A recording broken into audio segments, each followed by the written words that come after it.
저는 이화수 작가라고 합니다. 제 이름 때문에 불화의 물수냐 이런 얘기를 듣는데 제가 그래서 종종 이름을 파이어워터로도 사용을 하기도 해요. 이게 불과 물이라는 게 전혀 섞일 수 없는 거라고 생각을 하잖아요. 근데 서로 섞일 수 없는 것이 공존을 하는 거죠. 그래서 종종 이런 식으로 제 이름을 표현하기도 합니다. 저는 어쩔 때는 되게 불 같은 성질을 가지고 있기도 하고 또 어떨 때는 되게 물과 같은 사람이기도 한데 그 사이에 항상 중심을 잡으려고 노력을 하고 있습니다. 그래서 그 마음의 중심을 잡아가는 노력을 하고 있습니다.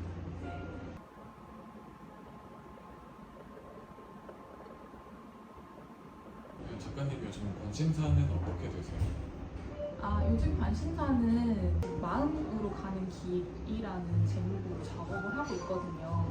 요즘 같은 미래가 불투명할 때에는 자기 미래가 궁금하니까 계속 주변 사람들한테 조언을 구한다거나 계속 어떻게 해야 되는지 물어보곤 하는데 사실 다들 아시잖아요. 답은 다 자기한테 있는 거. 하루 24시간을 가장 오랫동안 보내는 게 자신이잖아요. 그래서 자기가 가는 길은 자신이 가장 잘 알고 있다고 생각을 해요. 그래서 요즘은 그런 주제에 관심이 많이 생겨서 그런 작업들을 진행을 하고 있습니다. 작가님은 영감을 주로 어디서 얻으세요? 영감은 다양한 곳에서 많이 얻는데 책을 읽거나 아니면 음악을 들을 때 아니면 새로운 장소나 새로운 사람들을 만날 때 다양한 곳에서 영감을 얻는 편이고요. 그래서 그런 영감들이 떠오르면 제가 탁 내리쓰기 항상 기록을 해놔요. 왜냐면 생각이란 것들은 바로 흩어져서 사라지기 때문에 그런 것들을 이제 잊지 않으려면 그걸 붙잡아서 이제 기록을 해놓는 거죠. 그래서 나중에 작업이 필요한 순간에 그런 것들을 하나씩 꺼내서 다시 시각적으로든 글로든 그걸 표현을 하고 있습니다.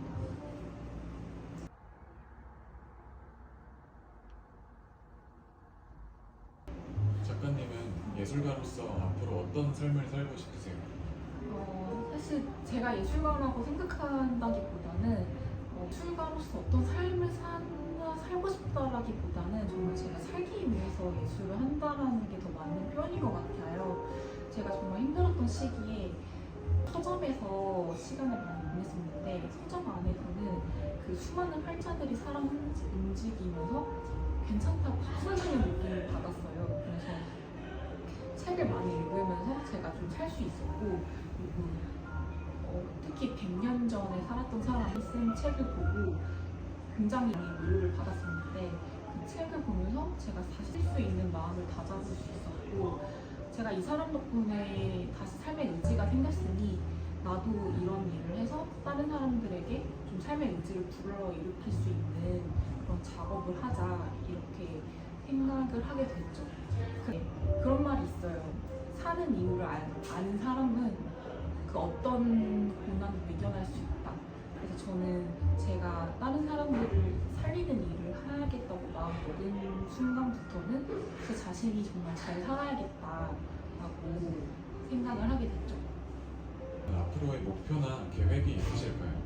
앞으로는 지금처럼 글과 그림으로 제 생각을 계속 표현을 하는 일을 하고 싶고 그림이나 글뿐만 아니더라도 다양한 제가 표현할 수 있는 그런 매체가 있다면 장르는 가리지 않고 다 해보고 싶은 욕심이 있습니다. 한때는 정말 유명하신 철학가나 영향력 있는 사람들이 했던 얘기를 굳이 나라는 사람이 꼭 표현해야 될 필요가 있을까? 라는 고민을 좀 했었었는데 이화수라는 사람은 그 전에 살지 않았고 지금 2024년을 사는 이화수는 저뿐이잖아요. 그래서 저의 필터를 통해 바라본 세상을 들어야만 하는 그 운명적인 사람들이 있을 거라고 생각을 하기로 했어요. 그래서 앞으로도 제가 봤던 세상을 이렇게 표현하는 일들을 하는 게 제 목표입니다. 작가님은 예술가로 활동하시면서 고민되는 지점이 있으신가요? 고민되는 지점이 많은데 대부분의 작가들이 많이 공감을 하실 거예요. 이 일을 내가 진짜 계속 오래 할 할 수 있을지 없을지에 대한 고민? 왜냐면 예술이라는 것도 이게 저 혼자만 해서 한다고 예술이 되는 게 아니잖아요. 이거를 읽고 봐주는 사람이 있어야 이걸 계속 지속할 수 있는데 그거를 계속 할 수 있을지 없을지가 좀 고민이었던 것 같아요. 근데 지금은 그래도 저를 믿고 계속 새로운 걸 만들고 평가를 받을 시간에 더 많은 작업을 하자라고 마음을 먹고 그러다 보면은 또 저라는 사람에 대해서 더 깊이 알 수도 있는 거니까 그렇게 생각을 하기로 했어요. 그리고 또 두 번째로는 그 경제적인 부분도 생각을 안 할 수가 없는데요. 저는 항상 작업을 하기 위해서 일을 해왔던 것 같아요. 이제 큐레이터로 활동을 했었고 교육 활동이라던가 다양한 영역에서 병행을 해왔는데 앞으로도 이제 어떤 것들을 하면서 이렇게 경제적인 걸로 풀어나갈지가 고민이 되죠. 그래서 지금 이렇게 하다 보면 언젠가는 이게 경제적인 것들과 내가 하고 싶은 것들이 또 맞닿는 순간이 있을 거라고 생각을 해요. 그 전까지는 계속 병행을 해야겠죠. 하고 싶은 질문이어서요. 네, 하고 싶은 질문. 작가님은 앞으로 많은 사람들을 만나실 것 같아요. 제가 궁금한 것은 사람들이 작가님을 봤을 때 가장 메인으로 떠오를 만한 이미지나 뉘앙스가 있다면 어떤 게 있을까요? 이거 진짜 되게 중요한 질문인데 이거를 아직 제가 못 찾았어요. 어떤 주제를 정해놓고 하는 것도 좋지만 그러니까 작업이 압도적으로 많아버리면 나중에 그걸 필터를 할 수 있는 기회가 생길 거라고 생각을 해요.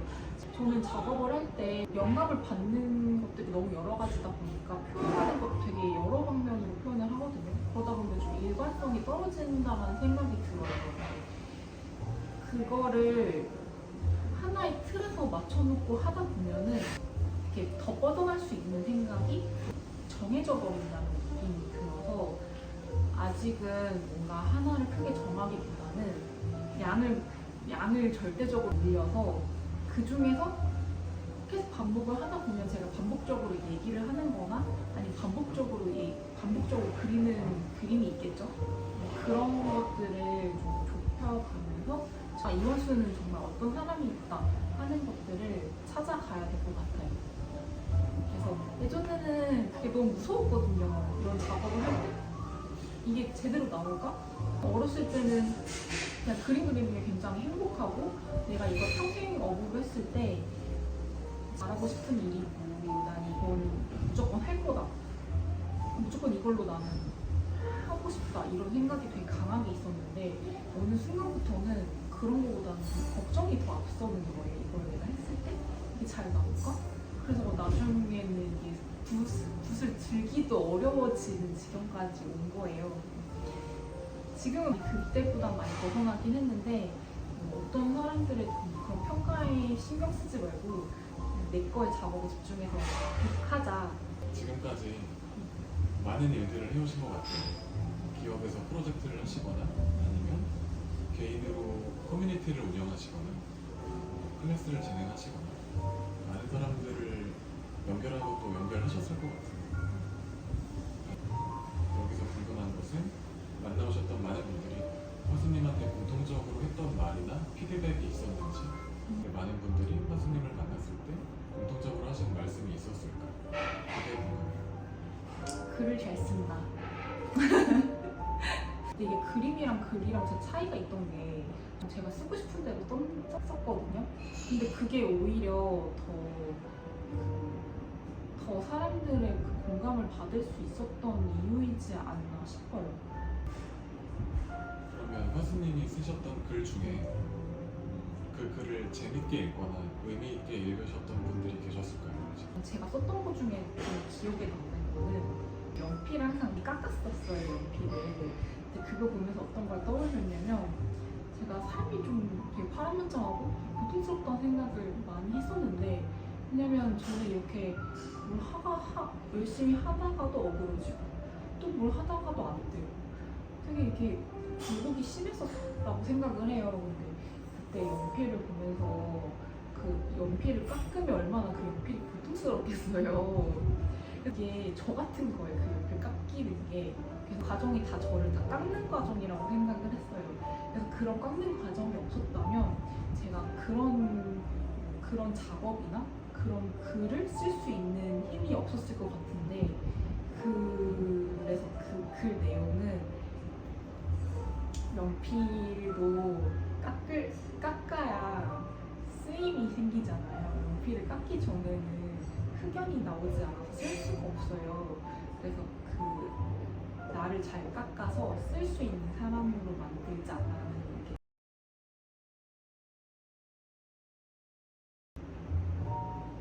게 여러 말씀해 주셨는데 화수님은 본인의 삶에 정말 잘 집중해 오신 것 같아요. 잘 정말 진솔하게 살아내시고 그러면서 여러 희노애락을 많이 겪으시고 깎이는 연필을 자신의 비유를 할 정도로 이제 오히려 춤을 출 수 있는 좀 나를 자꾸만 다짐하면서 좀 정돈해 나갈 수 있는 그런 힘도 있으신 것 같고 그러한 태도나 경험들이 누적돼서 예술에 반영이 되는 것 같기도 해요. 그래서 아까 말씀하셨듯이 내가 살기 위한 예술 또 내가 살아내는 어떤 증거로서의 표현, 작품들이 나오지 않나 생각도 들고 그리고 그것이 세상에 보여지고 사람들에게 전달이 되고 있는 것 같아요. 그랬을 때 정말 잘 살고 싶어 하시는 화수님 그러한 태도가 그러한 마음이 담겨있는 작품 그것을 만나는 사람들은 어떤 상황에 있을까요? 저의 글을 읽는 사람들이라면 아마 좀 힘든 시기를 겪어오지 않았을까, 겪고 있지 않았을까 이런 생각이 들어요. 그 힘든 시기를 지금도 그 과정 중에 있긴 하는데 앞으로는 더 좋아지겠죠. 그래서 저의 그런 삶의 흔적들이 저한테는 삶의 과정이지만 어떤 분들한테는 또 시작일 수도 있는 거잖아요. 그래서 그런 삶을 시작하시는 분들한테 도움이 됐으면 좋겠어요. 오늘 이렇게 이런저런 질문 나누면서 인터뷰 해봤는데요. 가장 많이 말씀하신 단어가 삶인 것 같아요. 그러면 앞으로 제가 기대하기로는 여러 사람들을 만나서 삶에 대한 이야기를 나누고 내 삶에서 표현할 수 있는 것들을 공유하고 또 그런 표현을 이끌어내시고 그거를 또 눈에 보이지 않았지만 눈에 보이게끔 또 작품화할 수도 있고 그런 여러 가지 활동들을 하신 것 같아요. 앞으로 그런 화수님 활동을 응원하도록 하겠습니다. 너무 감사해요. 저도 제가 삶이라는 단어를 자주 사용하는지 몰랐어요.